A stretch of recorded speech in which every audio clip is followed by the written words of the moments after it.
강한수라는 친구가 있었습니다. 이 친구는 어릴 때부터 늘 싸움박질하고 늘 이렇게 좀 늘 목숨 걸고 싸우면서 그렇게 지냈던 친구입니다. 이 친구는 안성에서 유명했습니다. 왜냐하면 싸움을 하면 정말 죽기 살기로 목숨을 걸고 싸웠기 때문이죠.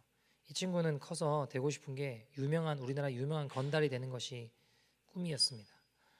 온몸에 문신인데 문신인 이유는 어릴 때 제 양아버지 같아요. 근데 그 아버지가 이 아이를 이제 묶어놓고 밧데리로 이렇게 튀겨가지고 온몸에 상처가 많아서 이게 문신을 했다라고 하더라고요. 어쩌면 불행한 구조 가운데 불행하게 살아갈 수밖에 없는 인생이었습니다. 근데 이 친구가 박보영 목사님을 만나면서 인생이 많이 달라지기 시작해요.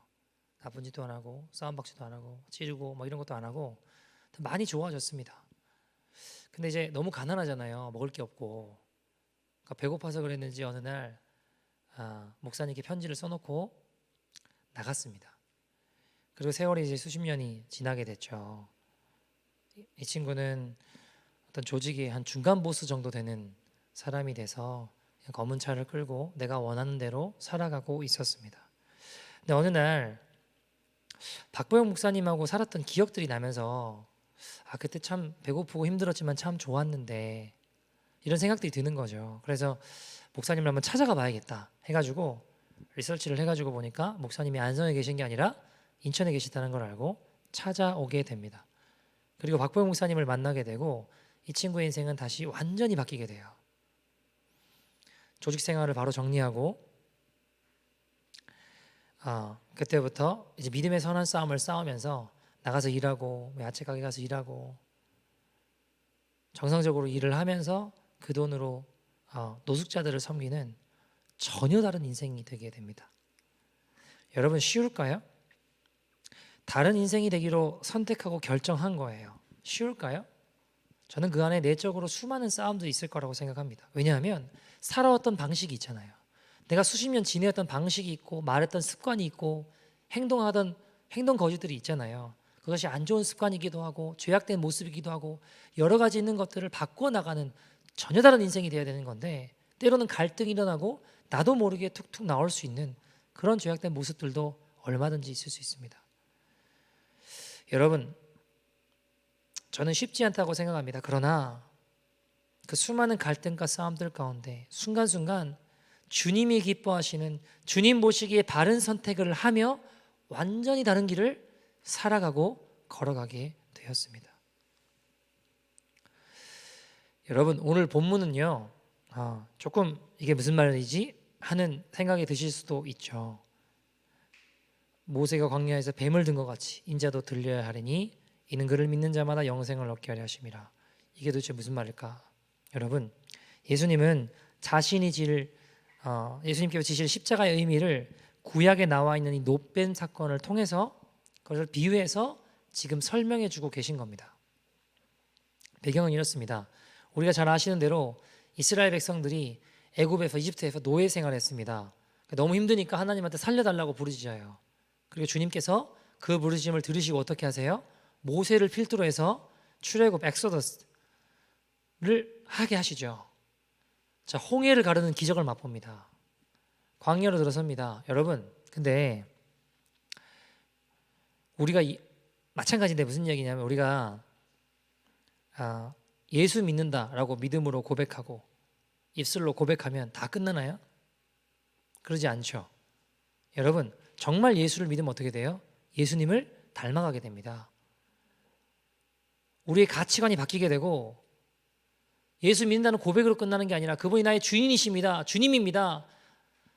나의 모든 죄를 짊어지시고 죽으시고 부활하신 그분이 나의 주님이십니다라는 고백으로 끝나는 게 아니라 그의 인생이 정말로 나는 죽고 예수로 살게 되고 예수님 닮아가게 되고 내 안에 고집스러운 이 자아와 헛된 기대와 잘못된 습관들과 하나님 기뻐하지 않는 죄악된 모습들이 변화되게 되어 있습니다.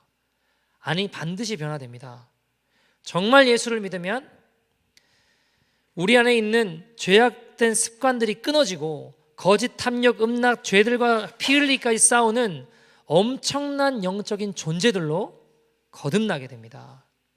그러니까 예수를 믿는다라고 하는 건 예수를 믿는다라고 떠든다고 끝나는 게 아니라 예수님을 믿는 사람답게 점점 변화되어져 간다는 겁니다.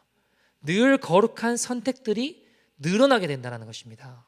여러분, 마찬가지인데 이스라엘 백성들은 출애굽하면 애굽만 이집트만 탈출하면 이제 불행 끝 행복 시작인 줄 알았어요. 근데 그게 아니라 뭐가 기다리고 있나요? 광야가 기다리고 있어요. 광야에서 이집트에서 있었던 모든 죄악된 습관들, 죄악된 모습들, 내 안에 변화되어져야 될 그 많은 부분들을 십자가에서 주님께서, 하나님께서 그 부분들을 다루신다는 거예요. 광야에서. 여러분, 그래서 여러분 우리를 인도하시고 모든 더러운 모습들을, 잘못된 습관들을 변화시키시는 그 하나님, 그 하나님을 이 출애굽한 사람들이, 이스라엘 백성들이 생각하지 못했던 것 같습니다. 그럼 어떻게 될까요? 너무 힘든 거예요. 광야의 삶이 너무 힘든 겁니다. 여러분, 우리도 그렇잖아요. 여러분, 나는 변화되지 않고 모든 것이 이루어지기를 원해요. 여러분, 세상에서 제일 불행한 사람이 어떤 사람이냐면 나는 변화되지 않고 주변의 모든 것이 이루어지기를 바라는 사람입니다. 세상에서 가장 바보 같은 사람이 어떤 사람이냐? 나는 안 바뀌고 결과만 바뀌길 원하는 겁니다. 여러분, 우리가 다이어트 한다 그러면서 이렇게 몸무게 재로 딱 올라가 보면 알잖아요. 아, 얼마나 많이 먹었는지. 아이고, 많이 먹었구나. 앞자리가 바뀌었구나. 회개하는 마음으로 안 먹어야 되는데 어떻게 해요? 저울이 좀 잘못된 것 같다고, 체중계를 바꿔야겠다고, 다른 거 사야겠다고. 여러분, 엄마는 나한테 왜 이렇게 맛있는 걸 많이 줘서 이렇게 내가 살이 찌게 하냐고 탓만 하는 거예요. 자기는 안 바뀌어요. 제일 바보 같은 겁니다. 여러분, 기도를 하는데 주님, 우리 집에 애가 하나 있는데 맨날 누워만 있습니다. 우리 집에 중풍병자가 있을지 누가 알았겠습니까? 주여, 일으켜 세워 주시옵소서. 정신을 차려야 됩니다. 앉아서 계속 먹기만 하고 있습니다. 주님, 뚱뚱해졌다고 제게 짜증을 내는데 사실 제가 말을 못해서 그렇지 지가 먹고 지가 쪄놓고 지가 짜증을 내고 있습니다. 주님, 반품이 될 수 있다면 반품을 좀 가능하시면 좋겠습니다. 또 기도를 하는데 주님, 분명히 주님 함께 하신다고 결혼을 했는데 제품이 이렇게 부실할 줄 몰랐습니다. 반품이 안 됩니까? 여러분, 기도를 가만히 들어봐도 어때요? 내가 변화되야겠다 이게 아니에요. 무슨 말인지 아세요? 맨날 다른 사람 좀, 환경 좀, 상황 좀 변화시켜 주십시오. 여러분, 세상에서 제일 불행한 사람입니다. 그럼 계속 어떻게 할까요? 남 탓만 하는 거예요. 여러분, 내가 변화되기 위해서 고난과 역경은 필수입니다. 광야는 반드시 겪어야 되는 일입니다. 광야는 반드시 통과해야지만 된다라는 겁니다. 여러분, 과거의 상처를 붙잡고 살아가는 사람이 있고요, 하나님의 은혜를 붙잡고 살아가는 사람이 있어요. 트라우마를 붙잡고 살아가는 사람이 있고 하나님의 은혜를 붙잡고 살아가는 사람이 있더라는 겁니다. 자, 이스라엘 백성들 홍해만 딱 건너면 아, 이제 불의 끝 행복 시작이구나, 그럴 줄 알았어요. 근데 그게 아니에요. 나를 다루시는 광야의 여정이 이어지니까 어때요? 원망하고 불평하고 막 터져 나오는 겁니다. 왜 그럴까요? 목표를 잃어버린 거예요. 그러니까 내가 출애굽한 건 어디를 가기 위함이에요? 약속의 땅 가나안을 가기 위함인데 광야에서 시간들을 보내다 보니까 나를 변화되고 나를 변화시키시는 시간으로 내가 이 시간들을 보내야 되는데 그냥 원망하고 짜증내고 화내면서 목표와 방향을 잃어버리는 거예요. 저 영원한 하나님의 나라, 천국, 천성, 가나안 땅, 그걸 잊어버리니까 어떻게 돼요? 그냥 현재 상황만 보고 원망과 불평만 터져 나오는 겁니다. 여러분, 이스라엘 백성들이 광야의 땅을 하나님을 의지하는 훈련으로, 시간으로, 하나님을 더 붙잡고 갈망하는 시간으로, 은혜의 시간으로 활용해야 됐는데 그들은 하나님을 원망하고 대적하고 뭐라고 하나요? 차라리 어디로 들어가자? 애굽으로 들어가자. 애굽으로 들어가자. 여러분, 노예예요. 노예 가면 무슨 말이에요? 노예가 더 낫다 뭐 이러는 거예요. 이 시간들을 나를 변화시키는 시간이 아니라 원망하고 탓하면서 그냥 애굽으로 돌아가자, 기가 막히죠. 가장 어리석은 선택을 하려는 겁니다. 여러분, 자, 그런 상황 가운데 민수기 21장에 보면 이스라엘 백성의 불순종과 불신앙으로 말미암아 불뱀이 나타나서 물리게 돼요. 다 죽게 되었습니다. 불뱀 물려 지금 다 죽을 판입니다. 그때 모세가 짜잔 하고 등장을 해서 어떻게 하나요? 하나님 앞에 기도해요. 하나님, 우리 이스라엘 백성이 제가 하나님께 불신앙과 불순종으로 죄를 범해 죽게 되었습니다. 주님, 그러나 우리를 긍휼히 여겨 주십시오. 우리를 살려주십시오. 주님의 은혜로 우리를 불쌍히 여겨 주십시오. 기도해요. 그러니까 하나님께서 어떻게 하시죠? 그 기도를 들으시고 자, 조치를 내려주시는데 이게 조금 이해가 안 되는 거예요. 그렇게 리저너블하거나 상식적으로 납득이 되거나 이해되는 게 아니더라는 겁니다. 자, 어떤 조치를 취하시죠? 민수기 21장 8절입니다. 같이 한번 읽어볼까요? 민수기 21장 8절 시작. 여호와께서 모세에게 이르시되 불뱀을 만들어 장대 위에 매달아라. 물린 자마다 그것을 보면 살리라. 자, 여러분, 이게 왜 이상하냐? 생각해 봅시다. 불뱀에 물려 죽게 됐어요. 그러면 주님이 그래? 너희들이 회개하냐? 좋다, 내가 살 길을 열어주겠다. 저기 광야에 어떤 돌들이 모여지는 곳이 있는데 거기 밑에 가면 약초가 있다. 그거 뜯어와가지고 먹으면 산다. 이게 상식적이지 않아요? 무슨 말인지 이해되시죠? 불뱀에 물려 독이 퍼져 죽어가고 있어요. 그럼 독을 해결할 수 있는 건 저기 광야 어느 한 구석에 돌무덤이 있는데 그 밑에 약초들이 있다고. 그거 따와서 먹으면 산다고. 이게 상식적이고 납득이 되는 이야기 아닙니까? 주님 뭘 하라고 하시는 거예요?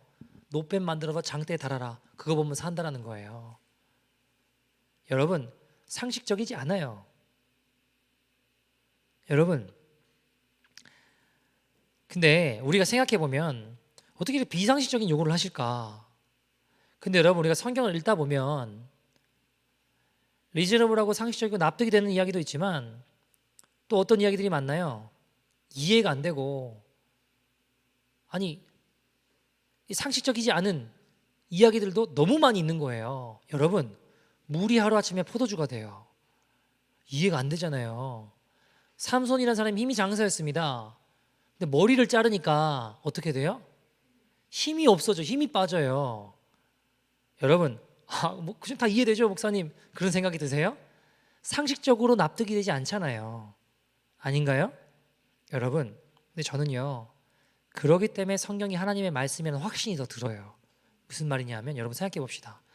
성경이라고 하는 게, 하나님 말씀이라고 하는 게 한낱 인간의 이성으로 다 이해되는 거라면 더 이상 하나님이 아니라고요. 내 사고체계 안에 한낱 피조물 인간 안에 다 설명되고 이해되는 분이 하나님이라면 어찌 하나님이라고 그래야 내가 믿고 따를 수 있겠습니까? 제가 책을 썼다고 하면요, 다 리즈너블하고 납득이 되고 이해되는 것만 썼을 거예요. 사람이 썼으니까. 그러니까 저는 오히려 이렇게 납득이 안 되는 이야기들이기 때문에 어쩌면 하나님 말씀이라는 확신이 더 들어요. 이게 진짜 하나님 말씀이구나 생각이 든다고요. 반대로 여러분, 오히려 그렇기 때문에 성경이 더 신뢰가 되고 하나님의 말씀이구나라는 생각이 들어요. 모세가 지팡이 드니까 홍해가 갈라져요. 지금 뱀에 물려서 독이 퍼서 죽게 생겼는데 어떻게 하시라는 거예요? 장대에 노뱀 만들어 달아라. 보면 그것을 보는 자마다 산다. 근데 어떻게 됐을까요? 9절 말씀 보시겠습니까? 9절 말씀 같이 읽어보죠. 민수기 21장 9절입니다. 시작. 모세가 노뱀을 만들어 장대 위에 다니 뱀에게 물린 자가 노뱀을 쳐다본즉 모두 살더라. 아멘. 여러분, 죽을 수밖에 없었던, 독이 퍼져 죽을 수밖에 없었던 그들이 눈을 들어 노뱀을 쳐다보는 자들만 어떻게 됐다고요? 살아났어요. 나았습니다. 죽음에서 생명으로 옮겨지게 됩니다. 여러분, 자, 근데 그러면 우리 이런 질문이 들 수 있어요. 하나님은 그럼 왜 이렇게 비상식적인 요구를 하실까? 리즈너블한 게 아니라 왜 이런 납득이 안 되는 요구를 하실까라는 생각이 들 수 있잖아요. 왜 그럴까요, 여러분? 왜 그럴까요? 여러분, 하나님은 순종함으로 잃어버린 하나님과의 관계를 회복하기를 원하십니다. 그러니까 하나님은 이해가 안 돼요, 때로는. 근데 순종함으로 하나님과의 신뢰를 회복하길 원하시는 거예요. 네가 내 안에 거하여 살 수 있어. 나를 바라봐.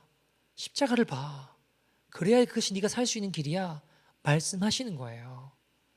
죄로 끊어진 채, 단절된 채 그것으로 흘러가고 있는 내 인생이 아니라 눈을 들어 십자가를 봐라. 그것이 네가 살 길이다. 말씀하시는 거. 그게 진짜 살 길이니까. 여러분, 정말 하나님의 말씀을 가까이 하고 진짜 순종해 본 사람들은 알아요. 이것이 내게 주신 하나님의 행복이라는 걸. 정말 걸어가 본 사람들은 알아요. 이거 망할 것 같은데 절대 망하게 하시지 않더라고요. 여러분, 근데 순종 안 해보고 안 싸워본 사람은 잘 몰라요. 그러면 이 말씀이 다 지식으로밖에 들리지 않습니다. 여러분, 우리가 정말 순종하며 거룩한 싸움을 싸워본 사람들은 우리 주님이 얼마나 좋은 분인지 알아요. 그걸 알게 됩니다. 탈무드에 이런 이야기가 나와요. 행복한 가정과 불행한 가정이 있대요. 근데 그 기준이 뭐냐면 얼마나 부하냐 가난하냐가 아니에요. 두 집의 아버지가 자, 오늘 소를 지붕 위에 올려라 라고 오더를 내려요. 그러면 행복한 가정은 제육이 많고 부하고 먹을 것이 풍부한 가정이 아니라 비록 가난하다고 해도 아버지가 무슨 뜻이 있을 거야. 그러면서 지붕 위에 소를 막 올리려고 하는 가정은 행복한 가정이라는 거예요. 반대로 불행한 가정은 뭐가 없어서가 아니에요. 제육도 많고 먹을 것도 많아요. 근데 아버지가 소를 지붕 위에 올려라 그러면 아버지 제정신이십니까? 말이 되는 소리를 하십시오. 상식적으로 지금 말이 되는 소리를 하시는 겁니까 지금? 말도 안 되는 소리를 하고 있냐고 그러고 싸워요. 그러면 그 가정은 불행한 가정이라는 겁니다. 그 행복과 불행을 나누는 기준이 뭐라는 거예요? 아버지와의 관계, 신뢰라는 거예요. 신뢰. 아버지 무슨 뜻이 있으실 거야. 그 신뢰함으로 나아가는 가정은 행복한 가정이라는 것이죠.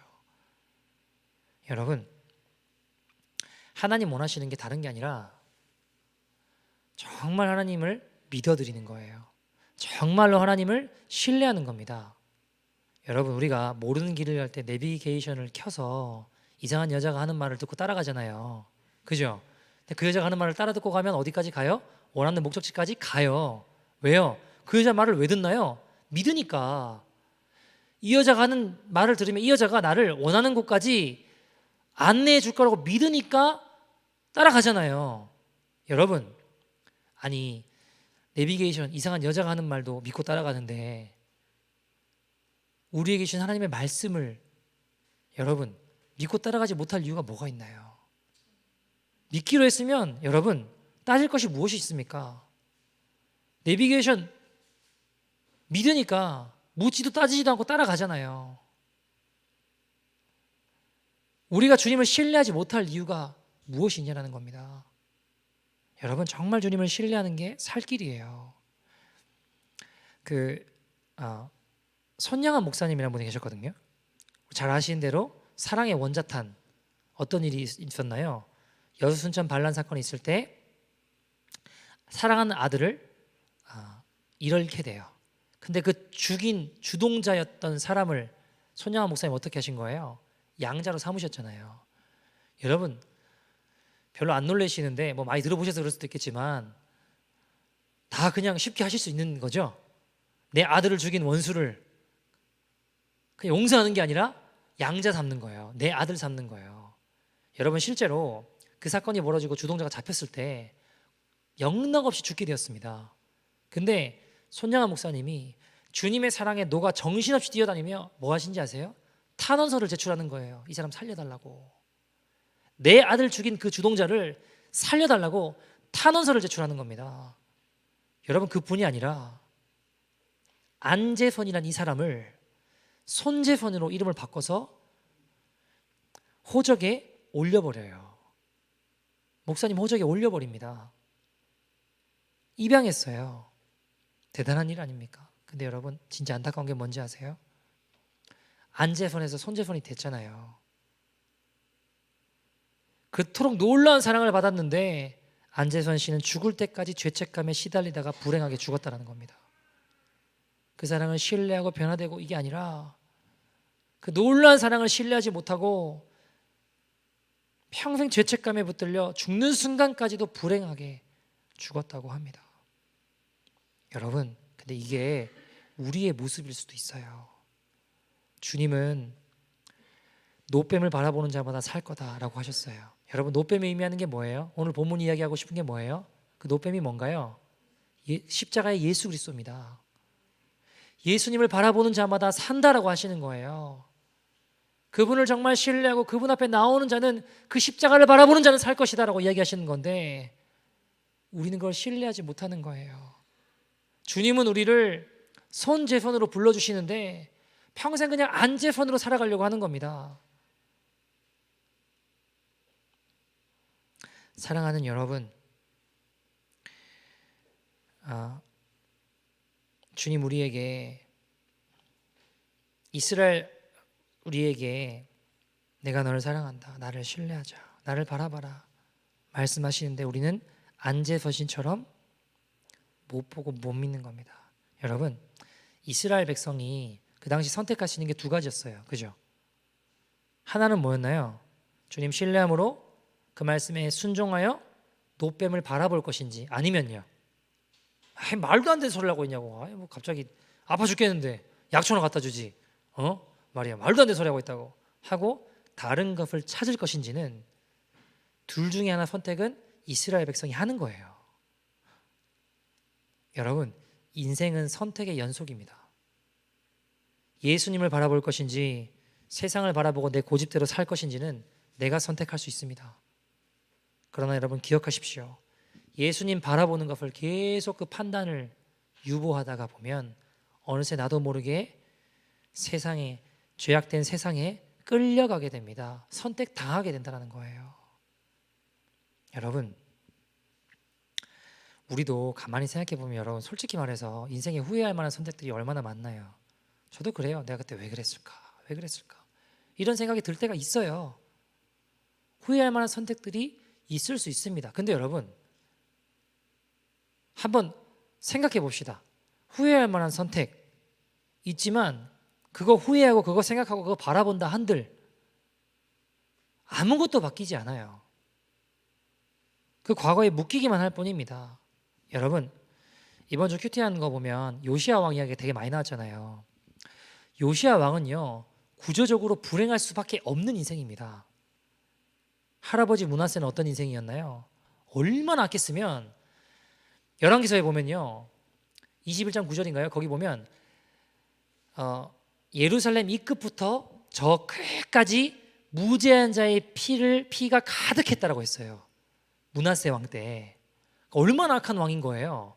무죄한 자, 죄가 없는 자, 잘못하지 않은 사람들을 그렇게 많이 죽였다라는 거예요. 엄청나게 죽였잖아요.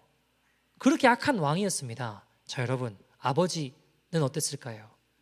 아버지는 왕이 된 지 2년 만에 얼마나 악한 왕이면 신하들이 반란을, 쿠데타를 일으켜서 죽이냐고요. 보고 듣고 배운 게, 물론 비록 요시야는요 어린 나이에 왕이 됐어요. 근데 그가 보고 듣고 배운 거는 다 악한 거밖에 없었어요. 할아버지가 이렇게 했지, 아버지가 이렇게 했지, 그거 바라보고 거기에 묶여 있으면 그의 인생 또한 악한 인생이 되었을 겁니다. 여러분, 비참하게 끌려가는 인생 되었을 거예요. 그러나 요시야 한 사람이 어떻게 했어요? 하나님 말씀 앞에 가슴을 찢고 회개해서 믿음으로 반응하니까 어떻게 됩니까? 한 세대 전체가 은혜를 입어요. 하나님이 내리시기로 작정한 재앙을 그 당대에서 거두시잖아요. 놀라운 은혜입니다. 여러분, 우린 자꾸 이렇게 이야기합니다. 나는 불행할 수밖에 없는 환경이야. 우리 집은 지독하게 찌들어 있어. 난 가난해. 내 과거는 자랑할 것이 없어. 여러분, 그렇다면 이제 요시야 왕처럼 하나님 말씀 앞에 반응할 때입니다. 눈을 들어 예수님 바라볼 때입니다. 여러분, 결단합시다. 모든 불행과 저주받은 환경, 아픔을 딛고 과거를 넘어 새로운 미래로 나아갈 것인지, 아니면 계속해서 과거에 질질질 끌려다니며 신세한탄할 것인지, 여러분, 결단하지 않으면 결단당합니다. 여러분, 창세기 보면요, 아브라함의 아들이 누굽니까? 이삭이죠. 이스마엘, 그런 사람도 있는데 어쨌든 이삭입니다. 이삭이 창세기 보면 계속 하는 게 뭐예요? 우물 파는 거예요. 우물 파는 거. 우물 실컷 파고 여기 이제 살만하다 그러면 옆에서 막 시비 걸고 빼앗으려고 하면 네 줘요. 딴 데 가서 또 파요. 또 시비 걸어요. 또 네 줘요. 딴 데 가서 또 파요. 여러분 바보 같은 삶 아니에요? 이상하잖아요. 바보 아니냐고요. 근데 여러분 누가 축복받나요? 이삭이 축복받아요. 하나님 이삭을 축복하세요. 여러분 우물은요 아브라함이 파놓았던 그 우물을 블레셋 사람들이 막아 놓았어요. 그러면 이삭이 와서 그 우물을 파는 겁니다. 다시 그건 이삭이 선택하는 거예요. 그죠? 자 여러분 창세기 26장 18절 한번 읽어볼까요? 창세기 26장 18절 같이 읽어보죠. 시작. 그 아버지 아브라함 때에 팠던 우물들을 다시 팠으니 이는 아브라함이 죽은 후에 블레셋 사람들이 그 우물들을 메웠음이라. 자, 이삭이 그 우물들의 이름을 그의 아버지가 부르던 이름으로 불렀더라. 자 보세요. 지금 그 설명을 하고 있어요. 이삭이 아버지 아브라함이니까 이삭이잖아요. 우물을 다시 팠대요. 근데 그 우물이 어떤 우물이래요? 아브라함이 죽은 후에 블레셋 사람들이 메웠던 우물이라고 이야기하고 있어요. 그 우물을 다시 파는 겁니다. 자 여러분 이걸 우리가 가만히 생각해 보면 우리가 하나님께 은혜를 받아요. 그 은혜의 근원 우물물이 있습니다. 근데 사단은 그 은혜의 통로를 자꾸 막아버리려고 해요. 메워버리려고 하고 우리 마음을 자꾸 말라버리게 만드는 거예요. 자 여러분 이 우물이라고 하는 건 우리가 내가 죄인됨을 깨닫고 한없이 느껴 알면 내가 진짜 죽을 수밖에 없는 지옥 갈 죄인이구나. 그걸 깨닫고 회개하게 하는 그것이 바로 우리 우물입니다. 나 같은 죄인을 구원하신 그 사랑, 그 은혜들을 기억하는 게 우물이에요. 근데 사단은 어떻게 해요? 그걸 자꾸 메워버리려고 하는 거예요. 그 은혜들을 잊어버리게 만들려는 겁니다. 통로를 막아버리려고 합니다. 우리 마음이 말라버리죠. 우물은 내가 지옥 갈 수밖에 없는 죄인이구나. 그것을 깨닫고 한없이 울며 가슴을 치며 십자가 앞에 나가는 그것인데 그 십자가를 자꾸 잊어버리게 만드는 겁니다. 여러분 우리 심령의 우물물이 메워지잖아요. 어떻게 될까요? 예배를 드려도 감격이 없어요. 기도를 해도 마음이 답답하기만 하고 말씀을 읽어도 찬양을 해도 심령이 그냥 냉랭한 겁니다. 여러분 우리의 은혜의 우물이 말라버린 것입니다. 어떻게 해야 될까요? 여러분 신앙생활에서 제일 중요한 게 내가 진짜 지옥 갈 수밖에 없는 더럽고 추악한 죄인이구나. 주님의 은혜가 없으면 살 수 없구나. 이게 제일 중요하거든요. 회개하는 은혜가 제일 중요하거든요. 근데 그게 말라버리면 생명수 공급이 안 되는 거예요. 어떻게 해야 될까요? 이삭처럼 다시 뚫어야 됩니다. 다시 예수님의 십자가 바라보고 회개의 우물을 뚫어야 됩니다. 심령의 우물을 이삭처럼 계속 파기로 결단하는 거예요. 그래야 삽니다, 여러분. 여러분 이렇게 생각하시는 분도 있죠. 신앙생활을 꼭 그렇게 해야 되나? 그렇게까지 회개하고 그렇게까지 해야 되나? 나만 죄인인가? 다른 사람도 다 죄인이지. 다른 사람 더 심하다구만 다른 사람 더 문제지. 여러분 이렇게 나아간다면 내 심령의 우물이 지금 메말라 버렸다는 것을 기억하십시오. 막히고 있다는 것을 기억하십시오. 여러분 저에게 오신 분들을 이렇게 만나다 보면 이야기를 나눠보면 여기 마지막이다. 배수진을 치고 오시는 분들이 꽤 많이 계세요. 나 진짜 변화돼야 된다. 더 이상은 없다. 여기 마지막이다. 나 변화돼야 된다. 십자가 아니면 소망이 없다. 죄인됨을 깨닫고 한없이 느껴 울며 주님 앞에 걸어가던 회개의 불꽃이 있는 분들이 참 많이 계십니다. 근데 여러분 혹시 지금 그 불꽃이 희미하고 말라버리진 않으셨습니까? 사라지진 않으셨습니까? 그 불꽃이 꺼지진 않으셨습니까? 우물이 메워진 겁니다. 여러분 우리가 찬양을 해도 은혜가 없고 설교를 들어도 은혜가 없고 지금 하는 모든 이야기가 다 남의 이야기처럼만 들린다면 이유가 뭘까요? 사단이 우리 심령의 우물물을 메워버린 겁니다. 어떻게 해야 된다고요? 결단해야 돼요. 주님, 십자가의 내로 나의 심령의 회개의 의무를 뚫어주십시오. 여러분, 우리를 향한 주님의 결단은, 주님의 결정은, 주님의 선택은 하나뿐인 아들을 내어주시는 것이었습니다. 다 주시려고 하신 거예요. 그만큼 우리를 사랑하십니다. 근데 우리가 그게 안 보이고 못 느끼고 잘 모르면 어리석은 선택을 하며 걸어가는 거예요. 주님은 십자가 바라봐야 산다라고 하시는데 난 자꾸 약속 찾고 있는 겁니다. 여러분, 제가 사촌들 중에, 아니 사촌이 아니군요. 사실 보니까 친척 형의 아들이니까 조카네요. 그죠?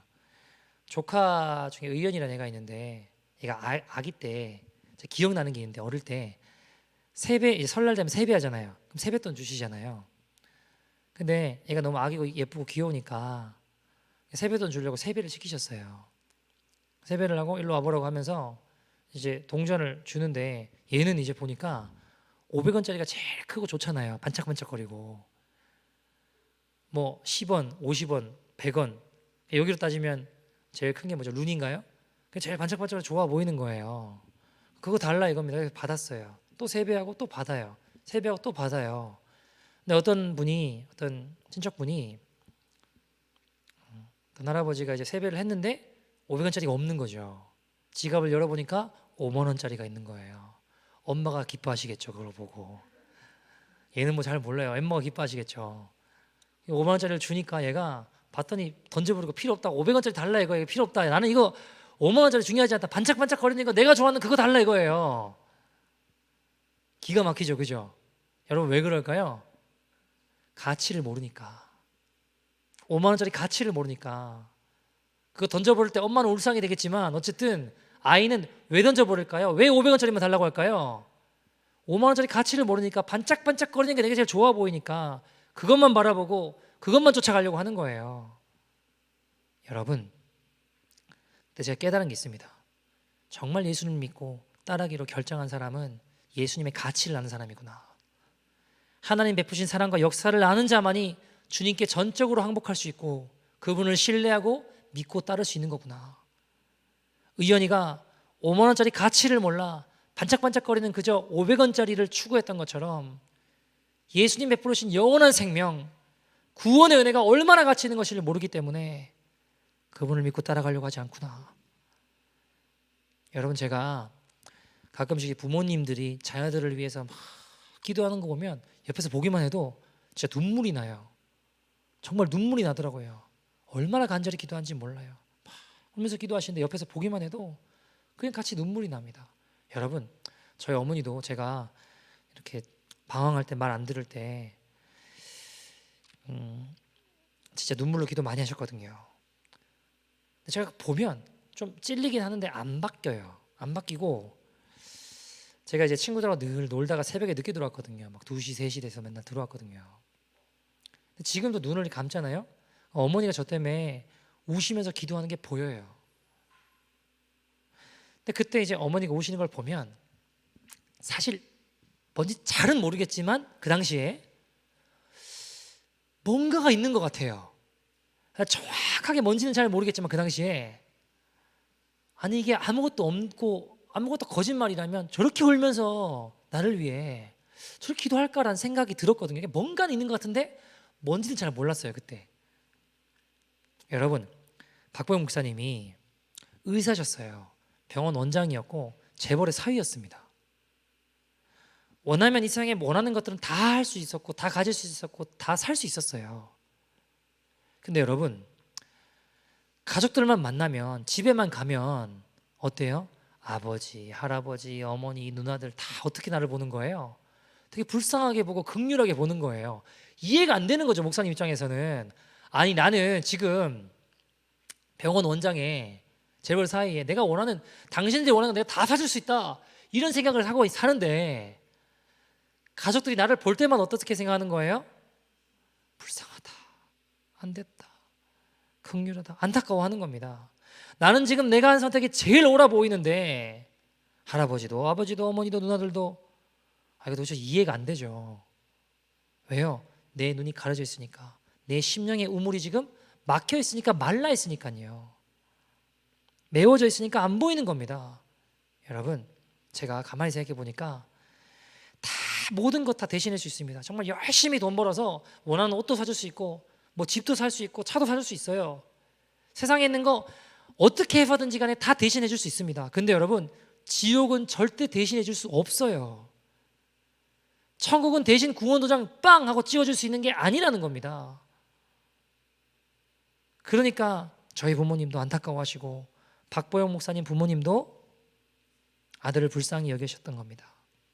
여러분, 주님은 우리에게 5만 원짜리를 주려고 하시는데, 아니 그 이상의 값을 주시려고 하시는데 우리는 그거 가치 모르고 싫어하는 거예요. 500원짜리 달라 이겁니다. 500원짜리만 쳐다보는 겁니다. 십자가를 봐라 그래야 산다라고 하시는데 약초만 찾고 있는 거죠. 왜요? 예수님이 얼마나 대단한 하나님이신지 그 가치를 모르기 때문입니다. 그분을 그렇게 신뢰하지 못하는 거죠. 여러분, 사람이 아무리 모든 것을 다 갖추고 살아도요, 마음에 공허한 한켠에 있는 그 공간은요, 하나님이 아니면 채울 수가 없습니다. 우리의 심령에 그 공허함이 막 알 수 없는 그 마음이 밀려올 때 하나님의 음성을 들으십시오. 내가 너를 사랑한다. 이 점점 타락하고 불안한 세대 가운데 나를 신뢰하지 않겠냐? 내가 오늘 너에게 500원짜리가 아니라 5만 원짜리 주려고 할 거야. 내가 너를 약속의 땅 가나안으로 이끌고 갈 거다. 하나님의 나라 바라보면서 살 수 없겠냐? 십자가를 바라볼 수 없겠냐? 여러분, 한 이야기로 말씀을 좀 마치려고 하는데, 헨리 나우엔이라는 사람이 있어요.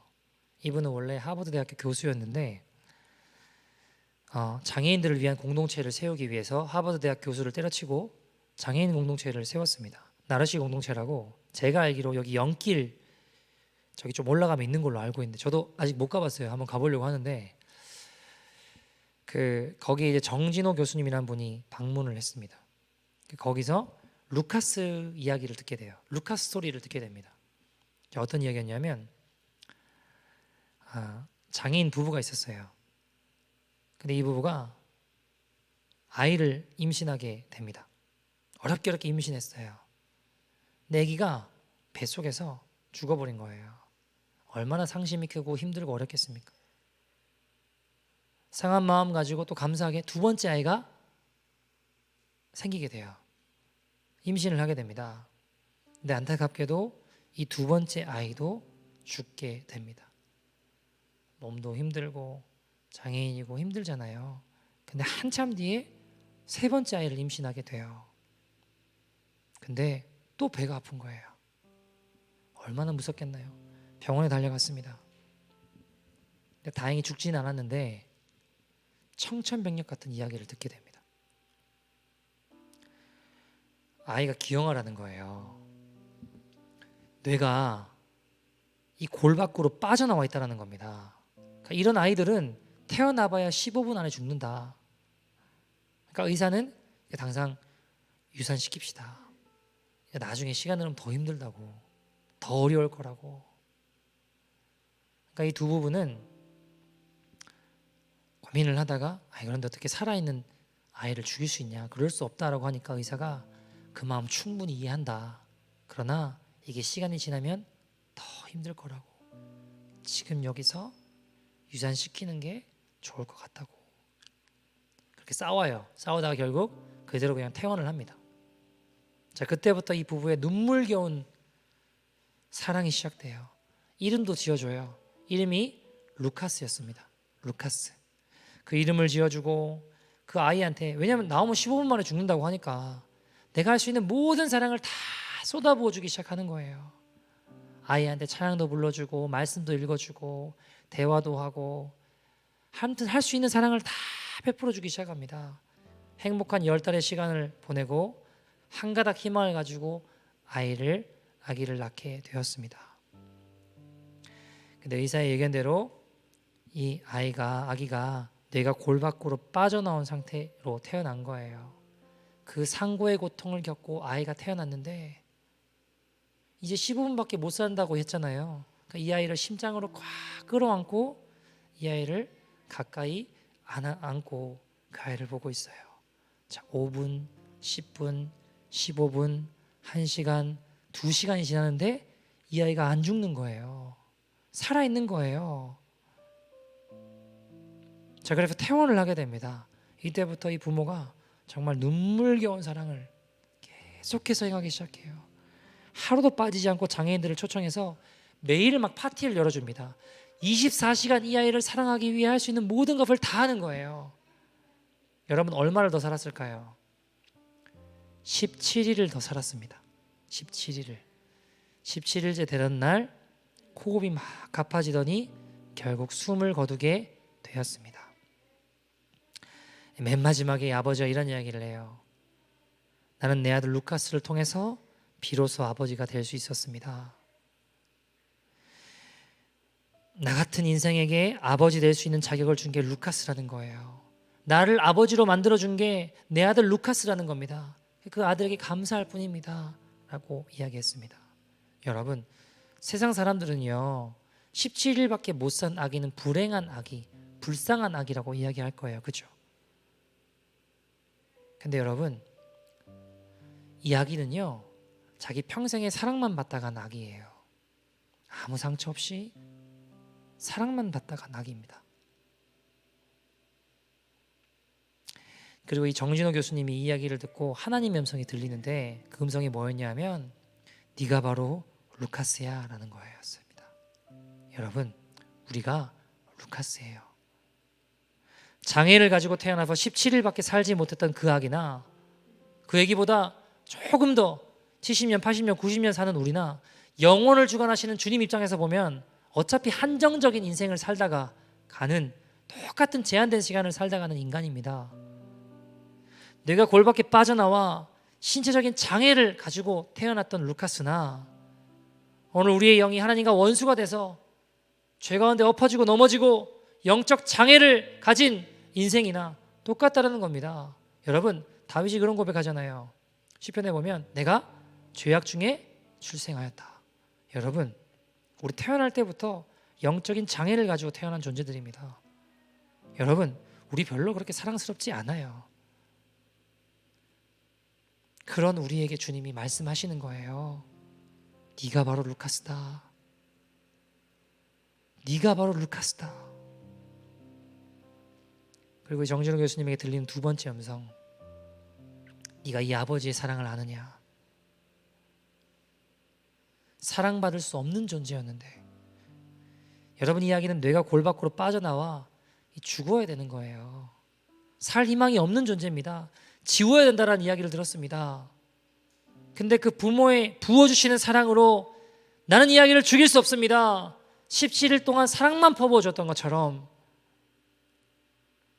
오늘 하나님은 영적인 장애를 안고 태어난 우리에게, 여러분 솔직히 우리가 점잖은 척하고 여기 앉아있지만, 예배드리고 있지만, 저도 점잖은 척하며 설교하고 있지만, 여러분 우리 내면은 우리가 알아요. 하나님의 사랑을 받을 만한 자격이 없다라는 걸 우리가 알아요. 너무 잘 알고 있습니다. 다시는 내가 이 죄에 걸려 넘어지지 않겠다고 선언하고 선포했지만, 결단했지만 개가 토한 것을 다시 주워 먹는 것처럼 또 엎어지고 넘어지는 것이 우리의 모습 아닙니까? 여러분, 우리가 이런데요, 나도 내 모습을 봐도 그렇게 사랑스럽지가 않아요.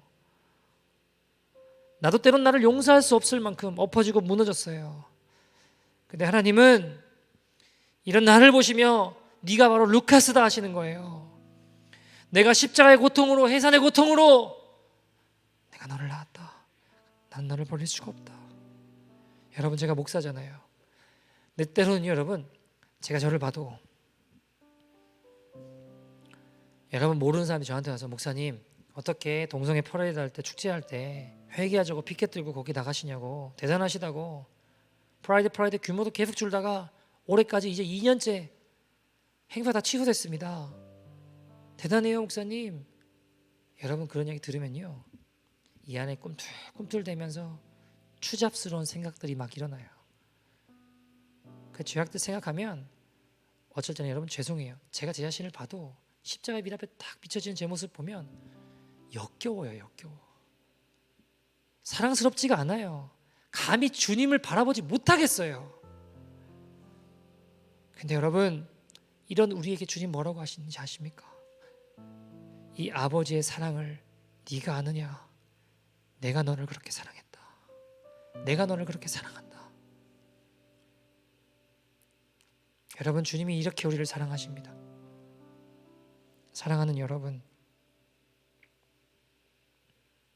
우리가 이 시간 기도하며 나아가기를 원하는데요. 여러분, 십자가를 바라보시겠습니까?